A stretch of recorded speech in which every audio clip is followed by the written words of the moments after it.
As Beijing wraps up the final days of competition at the Winter Olympics, we look back at the accomplishments over the last 2 weeks, from the incredible performances, the venues and the hospitality. Hello, I'm Arnold Neidem and this is The Heat.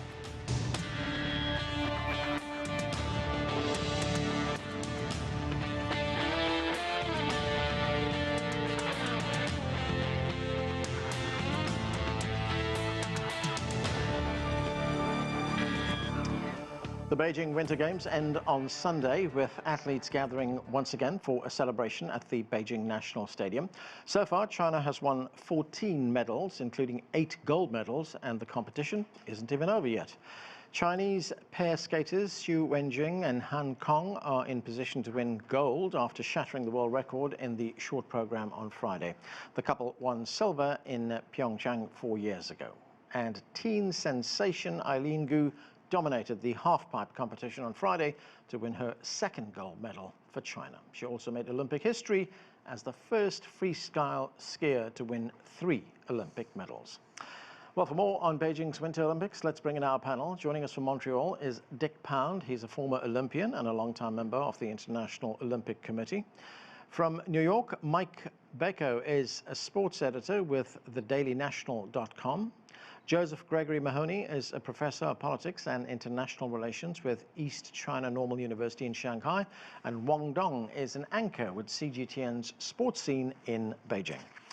Thank you, everyone, for being with us. Wang Dong, let me start with you. As I just said, athletes have been very successful at the Chinese athletes have been very successful at these games.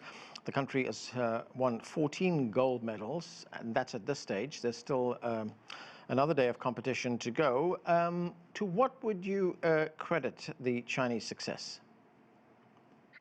Well, I think that throughout the past 4 years or so, the government has been trying very hard, ferociously hard, to push the winter sports on ice and on snow. And this has been obviously, I would say, 80% successful, if not 90%, especially given that in the South, actually, a lot of people are more engaged into this winter sports, and that is really successful. And also, in the past, China was very successful on ice instead of on snow. But out of the 8 gold medals you just mentioned, this time, 5 gold medals actually came from snow events. Of course, partially thanks to Eileen Goo's huge success. And of course, we still have one more event to go on ice. That is what you mentioned as well. The pairs, and Han Song and Xu Wenjing are doing pretty well right now. So in a nutshell, I would say that the campaign to push forward with this Winter Olympics,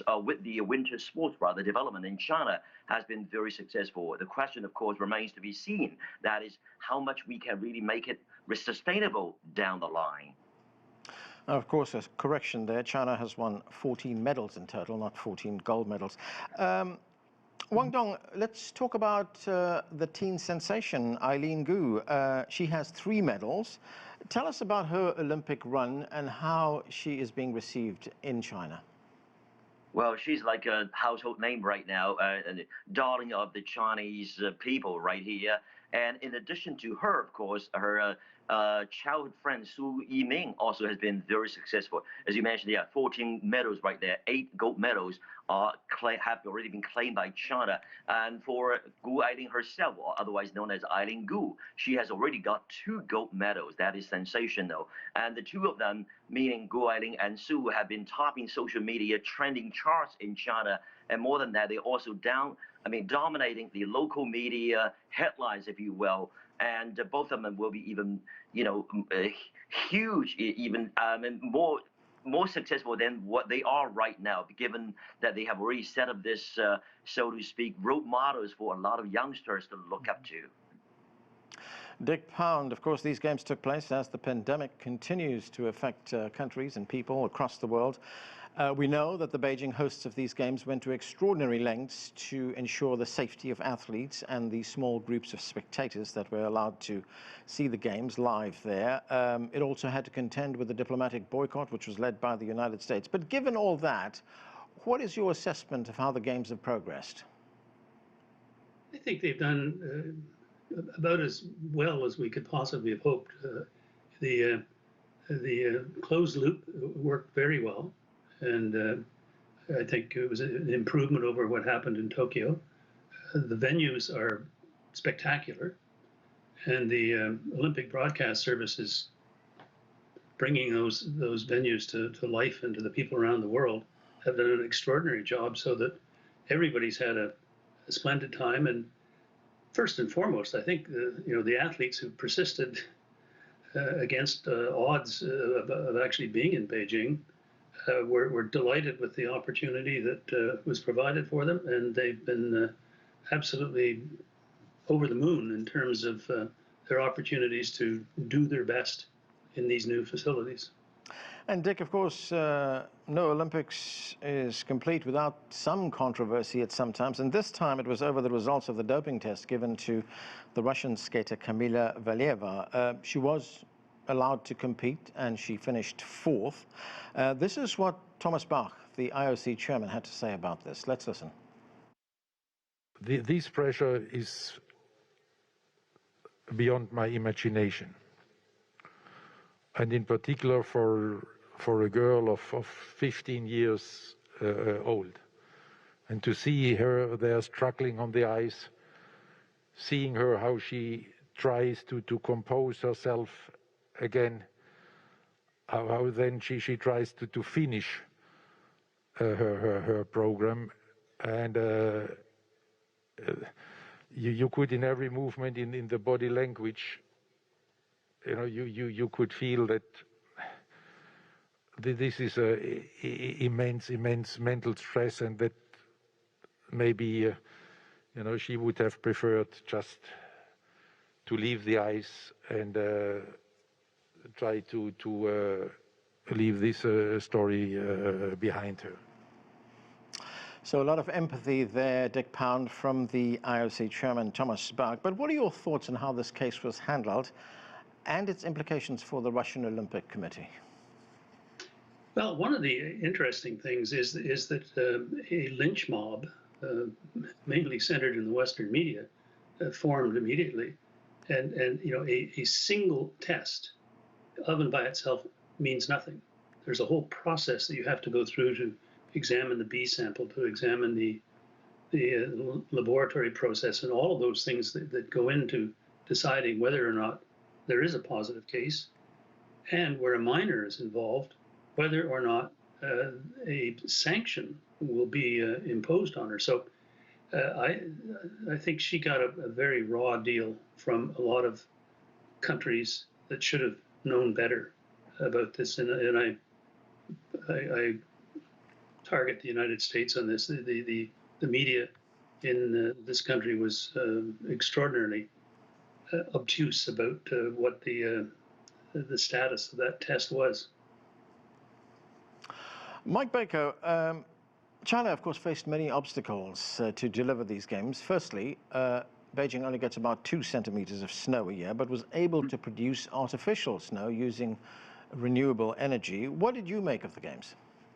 The games were a stunning success, all things considered. You did mention about the snow, the artificial snow that they had to make. They also had to completely rebuild from scratch their infrastructure just to get these games going and to gain interest from the China public, talking about building dozens of hockey arenas, dozens of skating centers, ski jumps, different things that the Chinese public and sporting public had never even experienced before, just to build up interest in these games.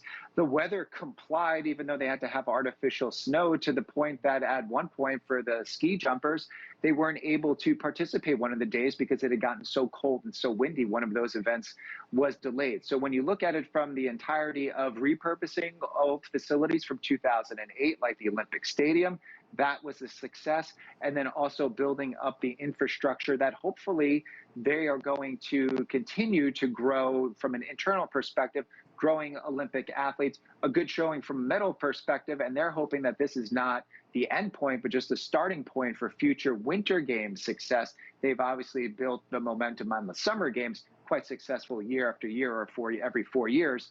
But this could be the starting point for a good run for them from a Winter Game perspective.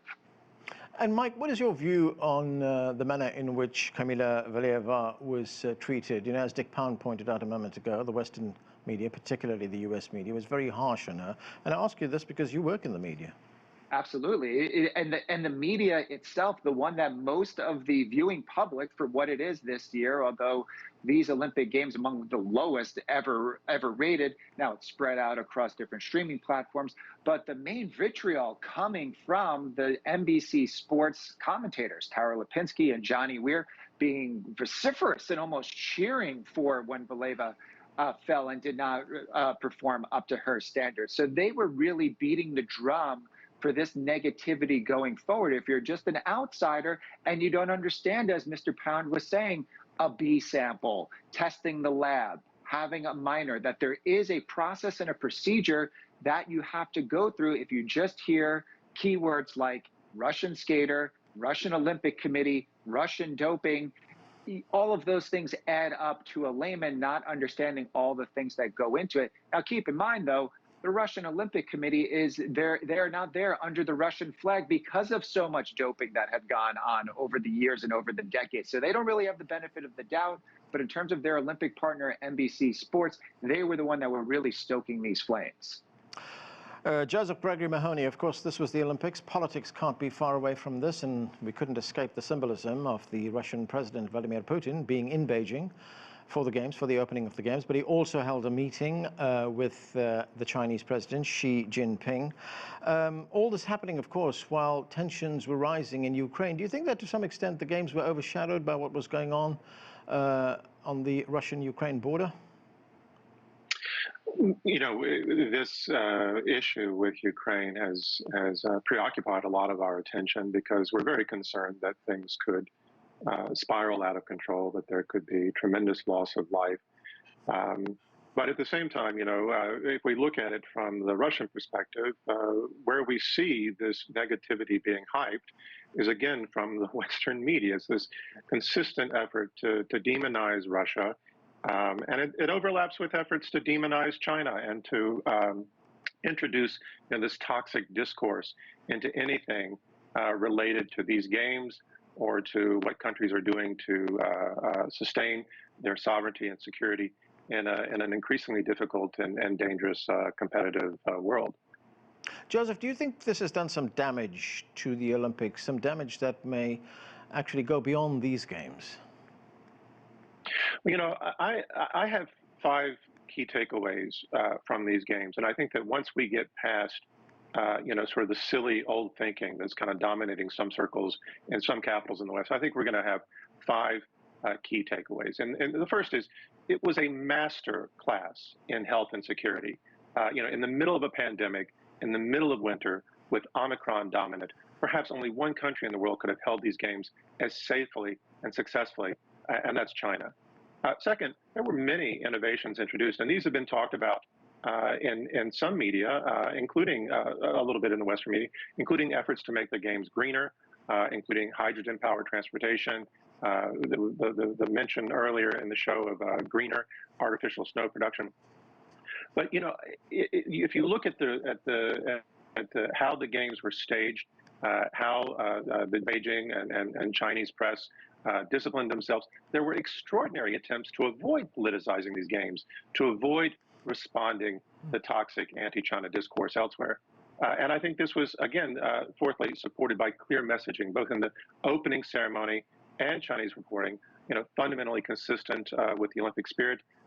Mr. Bak made this point in his press conference, and I think it's valid. And I think, you know, fifthly, as we go forward, you know, looking at the Summer Olympics in Paris and in 2024 and the Winter Olympics in Milan in 2026, when, you know, the games are shifting back to the West, maybe we'll see a different Western perspective.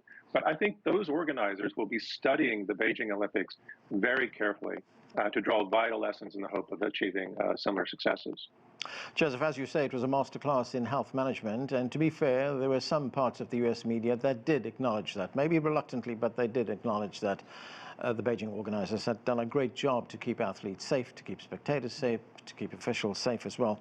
Wang Dong, let's get back to the events themselves. There were lots of firsts for China in these games. The snowboarder Su Yuming won gold in big air. This was China's first gold since the event was added in 2018. She's 17 years old. She also won silver in slopestyle. What kind of reception is she getting in China?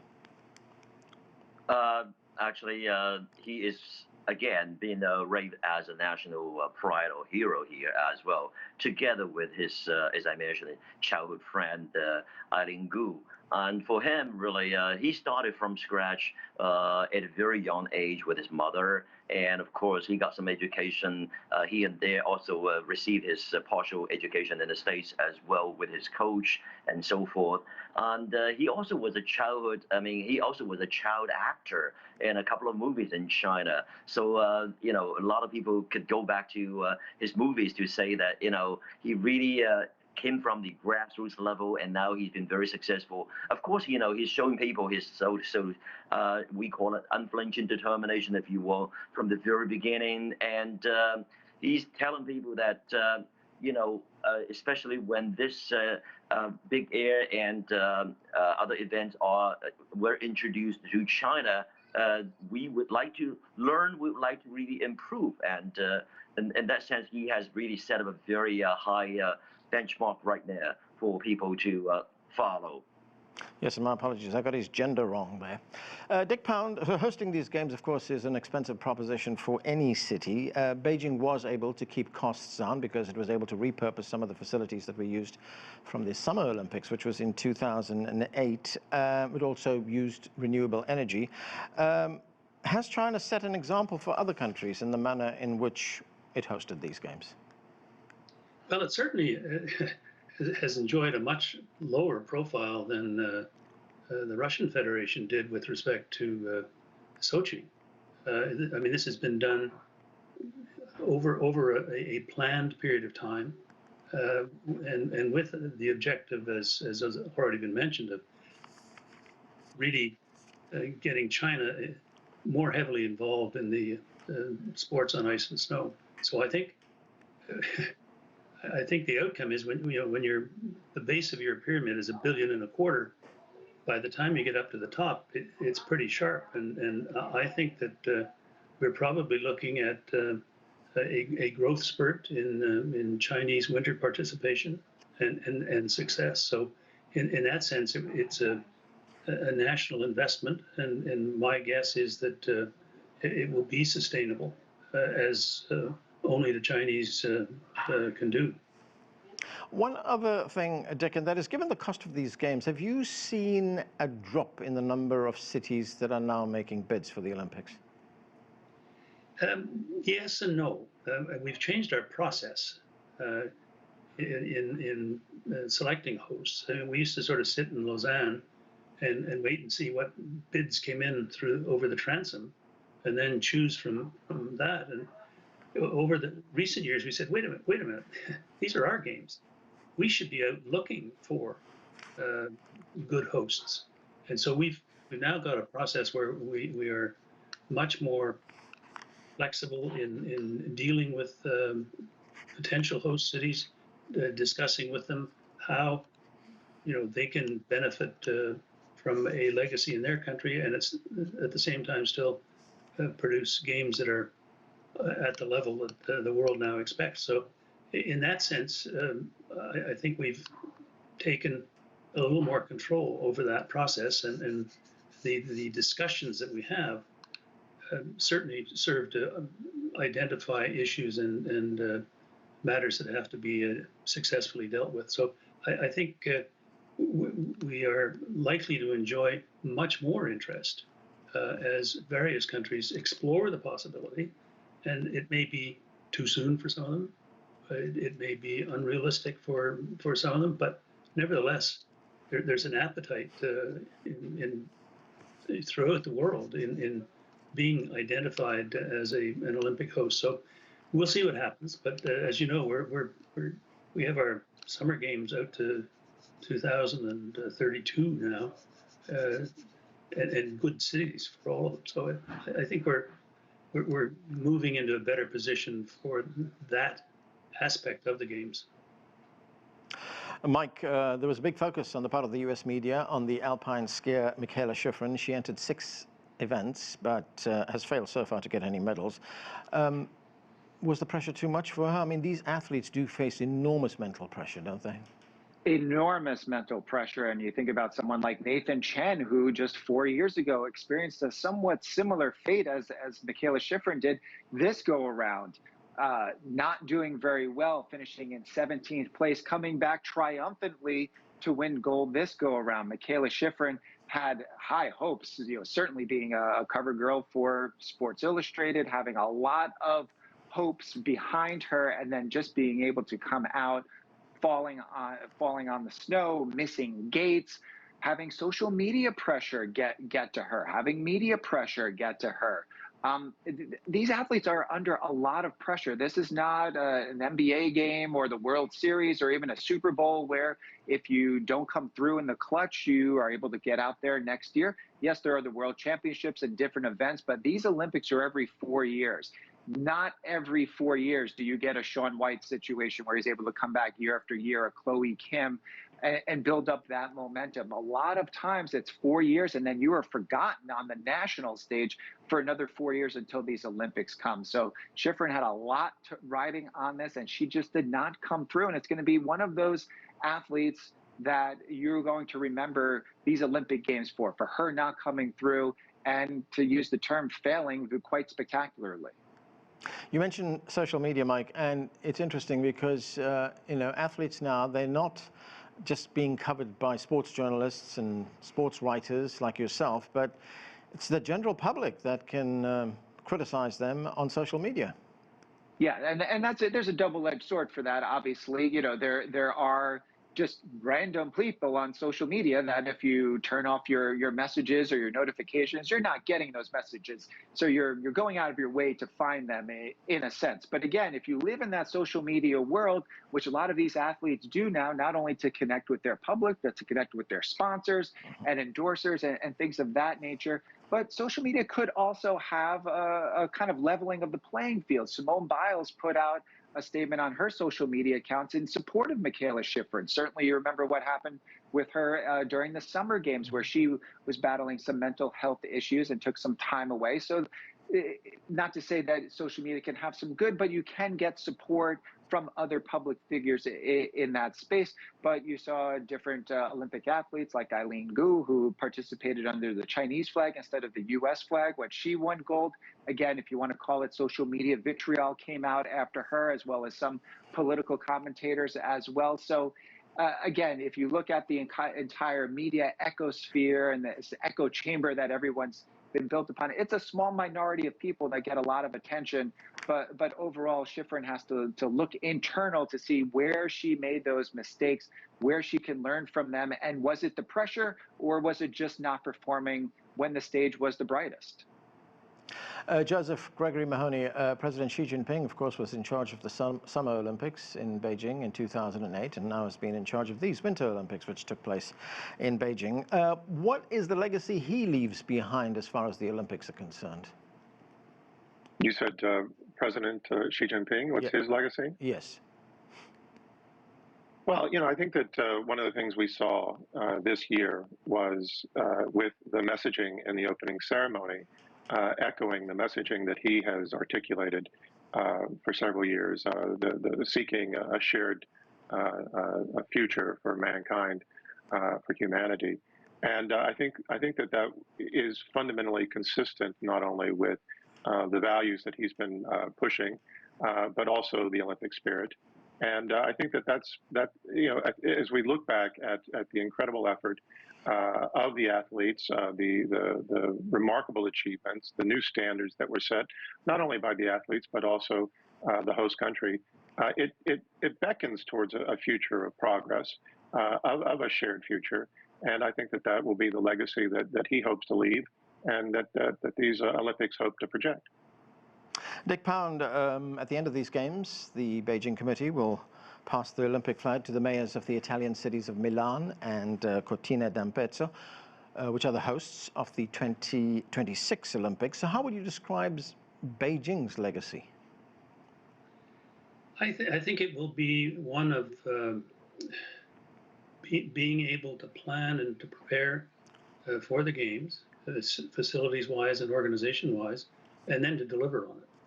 And you know, there's not a lot of fanfare on it, but everybody who experienced it recognized the level of the preparations that had gone in and the smoothness of them, including, you know, that the big dark cloud that was over everything in the form of COVID-19. That was managed brilliantly, and if anything stands out on this, it will be that they were able to do all of this splendid work under conditions that have not been faced by humanity for a century. Mike Bako, China has, of course, worked very hard over the last few years to make winter sports like ice skating, like skiing, more accessible to everyone. Looking at these games, has that effort succeeded? Oh, well, certainly. If you just look at it from the standpoint of the success on the ice, obviously this has been going on for quite a while, just because they put in the infrastructure and started having training programs for young kids and building these facilities. This has been going on for quite a while. But they have been successful in terms of getting buy-in. Certainly there have not been local spectators that were able to come, but if they were, they would have had complete sellouts at a lot of these venues because the interest level was high and they've just put in so much money behind it. And they're just looking, the legacy really is that they have laid the groundwork to build an increasing legacy of success over the coming years, I believe. Wang Dong, looking ahead to the closing ceremony on Sunday, the Chinese filmmaker Zhang Yimou, he directed the opening ceremony, of course, and he will be doing the same for the closing ceremony. What are your expectations for Sunday's ceremony, and what will China's message to the world be? Well, as far as the closing ceremony, I do believe it's going to be more athletes-oriented, if you will, as Zhang Yimou himself reviewed that this is about athletes. This is about a time to celebrate their success, celebrate their fighting spirits and tenacity and so forth. So they are the leading roles. In that sense, it's going to be streamlined. However, it's going to be definitely athletes-oriented. One thing I need to mention is that American athlete Lindsey Jacobellis also impressed me quite a bit. You know, Schifrin, of course, had a failure this time, if you will. However, this is part of the nature of sports. So that's why, you know, we need to salute to all these athletes. And down the line, I believe definitely this will inspire, as many gentlemen just mentioned, a lot of Chinese people here to be involved in winter sports. And hopefully it's going to be nationwide, more than just in the northern part of China. Okay, that's where we have to leave it. Thanks to all of you for being with us. That is it for this edition of The Heat. I'm Anand Naidu in Washington, D.C. Thanks for watching.